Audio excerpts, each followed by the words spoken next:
Hello बच्चों, मैं सपना जैन सही चंद्रशेखर आज़ाद कॉलेज में समाजशास्त्र बीए फर्स्ट ईयर की क्लास में आपका स्वागत करती हूँ। आज हम समझेंगे समाजशास्त्र की उत्पत्ति एवं विकास। समाजशास्त्र की प्रकृति को जानने से पहले हमारे लिए समझना जरूरी है कि पश्चिमी देशों और भारत में इस महत्वपूर्ण विज्ञान का उद्भव और विकास फिर किस तरह हुआ। हमारे मन में अक्सर यह शंका पैदा होती है कि विश्व के सभी देशों में आज से हजारों वर्ष पहले से विभिन्न विचारक विवाह, परिवार, विभिन्न समूहों के आपसी संबंधों, सांस्कृतिक नियमों तथा सामाजिक व्यवस्था के बारे में अपने विचार देते रहे हैं। फिर समाजशास्त्र को एक नया विज्ञान क्यों कहा जाता है? यह सच है कि आज से हजारों वर्ष पहले भारत में वर्ण व्यवस्था, संयुक्त परिवार, आश्रम व्यवस्था, व्यक्ति और समाज के संबंधों आदि का अध्ययन किया जाता है। और ऐसा इसलिए किया गया कि हमारा सामाजिक जीवन व्यवस्थित बना रहे।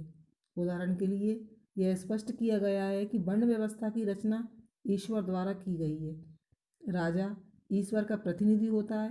यहाँ पर वर्ण का अर्थ जाति या कुल से लिया गया है। यहाँ पर ऊंची जाति तथा नीची जाति के भेद भी समझ में आता है।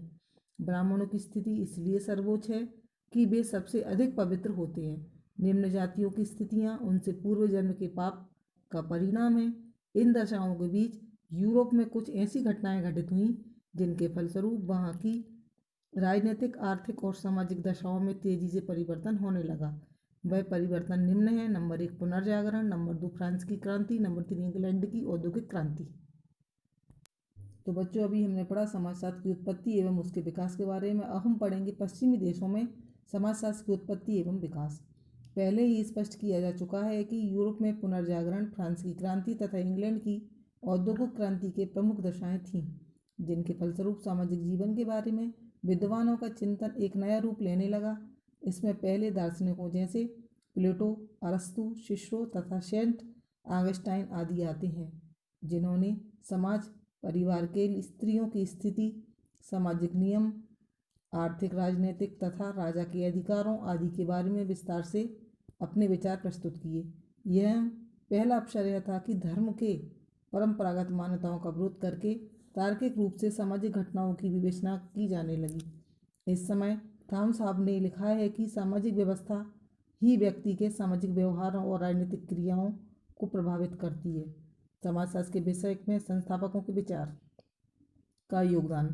समाजशास्त्र के विकास के आरंभिक समय से लेकर आज तक कुछ विद्वानों ने समाजशास्त्र को एक स्वतंत्र विज्ञान के रूप में विकसित करना जरूरी समझा, जबकि अनेक दूसरे विद्वानों ने समाजशास्त्र के अध्ययन क्षेत्र और अध्ययन के लिए उपयोग में लाई जाने वाली पद्धतियों के आधार पर इसे विकसित करने का प्रयास किया।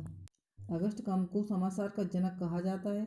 वह सन 1789 में फ्रांस की क्रांति से होने वाली राजनीतिक और सामाजिक उथल पुथल से बहुत प्रभावित थे। कॉम्टे ने सामाजिक विज्ञान के रूप को दो भागों में विभाजित किया: नंबर 1 सामाजिक स्थिति, नंबर 2 सामाजिक गत्यात्मकता। समाजशास्त्र को कॉम्टे एक ऐसे विज्ञान के रूप में विकसित करना चाहते थे जिसकी सहायता से समाज का पुनर्निर्माण किया जा सके।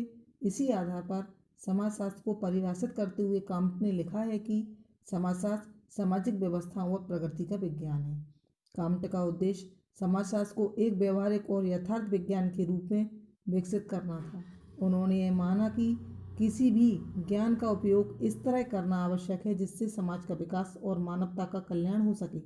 टर्नर ने लिखा है कि कॉम्टे के अनुसार समाजशास्त्र का उपयोग समाज के विकास तथा मानव के कल्याण के लिए होना आवश्यक है। इसी उद्देश्य के पूरा करने के लिए उन्होंने समाजशास्त्र को व्यवहारिक विज्ञान बनाने का सुझाव दिया था। इसे सामाजिक दर्शन से पृथक माना। समाजशास्त्र के अध्ययन के इस तरीके को उन्होंने प्रत्यक्षवाद का नाम दिया। प्रत्यक्षवाद एक ऐसी पद्धति है जो अवलोकन, प्रयोग और तथ्यों के वर्गीकरण और घटनाओं के बीच तुलना करके वास्तविक निष्कर्ष देती है। बच्चों, हम जानेंगे कि भारत में समाजशास्त्र का उद्भव और विकास कैसे हुआ। हर्बर्ट स्पेंसर के अनुसार सन 1877 में हर्बर्ट स्पेंसर की पुस्तक प्रिंसिपल ऑफ सोशियोलॉजी के नाम से 3 खंडों में प्रकाशित हुई। यह पुस्तक वह पहला व्यवस्थित प्रयत्न था जिसने समाजशास्त्र के विश्लेषण को एक नया रूप दिया। इस पुस्तक में पहले खंड में स्पेंसर ने यह स्पष्ट किया कि समाजशास्त्र का कार्य समाज का निर्माण करने वाली विभिन्न इकाइयों की पारस्परिक निर्भरता को स्पष्ट करना है। हर्बर्ट स्पेंसर के अनुसार डार्विन के उद्विकासवाद और मानवतावाद संबंधी अध्ययनों से बहुत अधिक प्रभावित थे।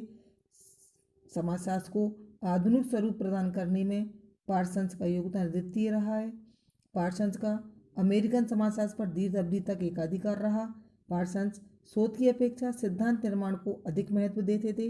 इसी कारण उन्हें एक अमूर्त सिद्धांतवाद माना जाता है। मृत्यु के पश्चात भी आज पार्सन्स को समाजशास्त्र के बौद्धिक गुरु के नाम से जाना जाता है। रॉबर्ट के मार्टन के अनुसार रॉबर्ट के मार्टन पार्सन्स के शिष्य थे तथा बाद में उनके उत्तराधिकारी बने। इसी से मार्टन की योग्यता का पता चलता है। अमेरिकन समाजशास्त्र में पार्सन्स की बौद्धिक परंपरा को आगे बढ़ाने का श्रेय मार्टन को ही जाता है, किंतु इन सब में अलग संरचनात्मक प्रकारवादी सिद्धांत मार्टन की महत्वपूर्ण उपलब्धियां हैं। औपचारिक प्रतिस्थापन व विकास का युग या आधुनिक प्रकृति। इस युग का सूत्रपात सन 1917 में होता है, जबकि प्रोफेसर विजयनाथ शील की प्रेरणा से कलकत्ता विश्वविद्यालय में अर्थशास्त्र विभाग के अंतर्गत ही समाजशास्त्र विभाग की सर्वप्रथम स्थापना हुई। उस समय प्रोफेसर विजयनाथ शील दर्शनशास्त्र के प्राध्यापक थे, फिर भी उन्होंने समाजशास्त्रीय अध्ययन के क्षेत्र में अनुकरणीय रुचि दर्शाई। सन 1917 में ही प्रोफेसर शील मैसूर विश्वविद्यालय के उपकुलपति रहे। मैसूर विश्वविद्यालय के बाद बम्बई विश्वविद्यालय में सन 1921 में एक अंग्रेज समाजशास्त्र प्रोफेसर पैट्रिक गिड्स की देखरेख व निर्देशन में समाजशास्त्र का एक मिला जुला विभाग खुला। व्यापक प्रसार योग आधुनिक प्रकृति को दो भागों में विभाजित किया जाता है। व्यापक प्रसार योग भारत में समाजशास्त्र के व्यापक प्रसार का योग स्वतंत्रता प्राप्ति के बाद अथवा 1947 में प्रारंभ होता है, जब एक स्वतंत्र विज्ञान के रूप में समाजशास्त्र का अध्ययन एक के बाद एक दूसरे विश्वविद्यालय में फैलता गया। फलतः आज स्थिति यह है कि संपूर्ण भारत में इस समय अधिकांश विश्वविद्यालयों में समाजशास्त्र पढ़ाया जाता है। इन विश्वविद्यालयों के अतिरिक्त देश के तकनीकी एवं चिकित्सा संस्थानों तथा सामाजिक शोध संस्थानों में भी समाजशास्त्र ने अपना घर बना लिया है। उदाहरण के लिए IIT कानपुर तथा दिल्ली में HBTI कानपुर में समाजशास्त्र का अध्ययन होता है। केवल तकनीकी संस्थानों में नहीं, देश के अनेक कृषि संस्थानों में भी समाजशास्त्र का अपना योग्य स्थान बना है। बच्चों, हम समझेंगे कि समाजशास्त्र एवं अन्य सामाजिक विज्ञानों से किस प्रकार भिन्न है। आज अधिकांश समाजशास्त्री विभिन्न सामाजिक विज्ञानों की पारस्परिक निर्भरता को स्वीकार करते हैं और यह मानते हैं कि समाजशास्त्र सहित अन्य विज्ञानों का अस्तित्व व विकास आपसी लेन देन के आधार पर ही संभव है। यह कथन गुरविच और मूर का है। श्री बाल्टीमोर ने उचित लिखा है कि यद्यपि समाजशास्त्र अब समाज के लिए एकमात्र विज्ञान होने का दावा नहीं करता है, तथापि वह सारात्मक होने का दावा करता है। इसका संबंध उन अन्य सामाजिक विज्ञानों को जाता है जो समाजशास्त्र की ही भांति मानव के सामाजिक जीवन व मानवीय संबंधों की विभिन्न अभिव्यक्तियों से संबंधित है। इसका सबसे प्रमुख कारण यह है कि अन्य विज्ञानों की भांति समाजशास्त्र भी एक प्रगतिशील विज्ञान है, जिसके फलस्वरूप इसकी उत्पत्ति और अध्ययन वस्तु तथा विषय क्षेत्र में निरंतर परिवर्तन की आशा स्वभावतः ही की जा सकती है। समाजशास्त्र व अन्य सामाजिक विज्ञानों से संबंध के बारे में विद्वानों के विचार। श्री काम्टे के विचार हैं। श्री काम्टे के अनुमतानुसार समाजशास्त्र संबंध आधुनिक और एकमात्र सामाजिक विज्ञान से आपके अनुसार समाज के विभिन्न अंग तथा घटनाएं एक दूसरे से संबंधित हैं।